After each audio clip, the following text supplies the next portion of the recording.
Ladies and gentlemen, welcome back to the analysis of YOLENO TV. I hope you're well from wherever you're watching this channel. Now, everybody seems to be talking about James Orengo and the food poison. Now, still on that issue of food poison, there's a message that was shared by MAVERICK Aoko regarding what EDWIN Sifuna should do, and that according to MAVERICK Aoko, EDWIN Sifuna should watch his back, because based on the story here, ladies and gentlemen, is that if he continues with his attack on the government, most likely they are going to poison him. So there's a response that EDWIN Sifuna has given in response to what MAVERICK Aoko shared. First of all, let me take you through what MAVERICK Aoko posted, because this got many people to react on it. And this is what she said. They have poisoned Orengo. Nyatieng is in critical condition. It was done easily because he is a drunkard. So that is exactly what MAVERICK Aoko said. And the response that came from EDWIN Sifuna is that Vala Mogulis, I don't know which language that is, but according to the people who've translated it, is that Sifuna is saying that all men shall die. Now, this biggest conversation that has been trending about Orengo and the poison, I know 90% of you have stumbled upon that conversation, and the conversation is about poison, food poison. Now, what MAVERICK Aoko went further to say is that Sifuna, chunga sana na hiyo kizungu yako mingi. Jaramogi allowed Jomo kill Mboya, vile Raila oling ewach Orengo. Well, you know, this is coming at a day after Sifuna had come out boldly during a Trans Nzoia tour and made a firm stand on his position matters engagement with the Ruto regime. Now, I'd like us to look at this story further regarding what MAVERICK Aoko has shared as a warning to Sifuna.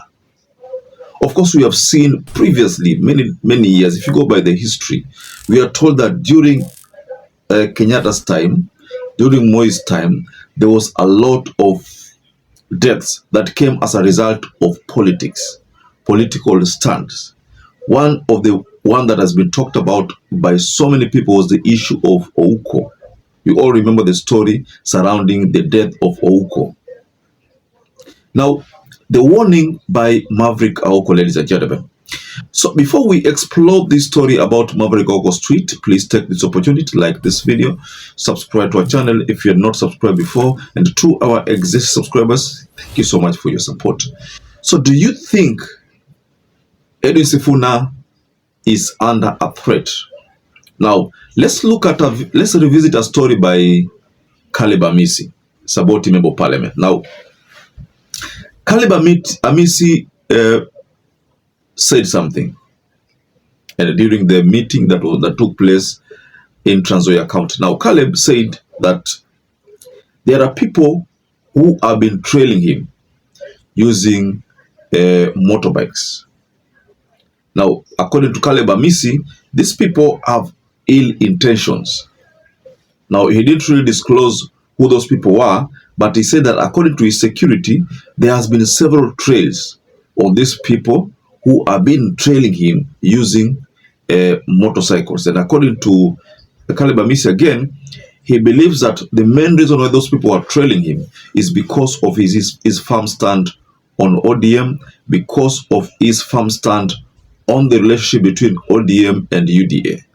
Remember, we talked about this relationship in our previous analysis, that ODM has embraced democracy in the party.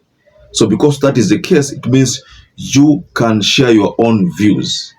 But at the end of the day, the top organ will make a decision. The Secretary General will share the position of the party to the public.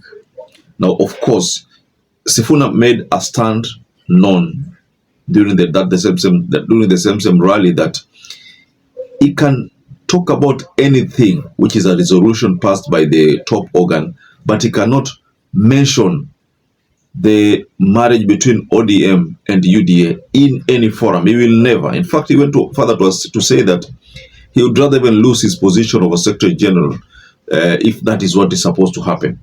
Now, back to Maverick Aoko's tweet. Now, Maverick Aoko posted this tweet a day after Khalib had made those claims about the threat on his life and the threat on Sifuna's life. So, according to Maverick Aoko, the easiest way for these people to get to Sifuna without causing a lot of tension is by food poisoning, by poisoning Sifuna. Because if it's the issue of shooting, that will cause a lot of that will pose a lot of challenge. It's just the same way to what happened with Ongondowere. Ongondowere's case is still ongoing, and that caused a lot of political tension. Now, should it be through food poisoning, according to Maverick Aoko anyway, that will not cause a lot of tension, lakini itakuwa ni kwamba aliaga.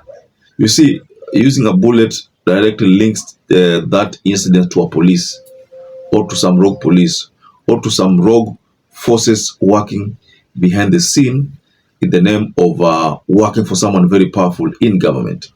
But with poisoning, ni kitu ambayo itafanyika, yes, lakini itaisha haraka. But we don't think that is one thing that will happen or should happen to someone like Edwin Sifuna, one who is a public figure. But we're not ruling out the fact that what Maverick Aoko says can happen, because all this is politics, ladies and gentlemen. So perhaps if you're watching this video and you've not subscribed, take 1 second and subscribe, like this video. Until you catch up again, stay safe and stay blessed.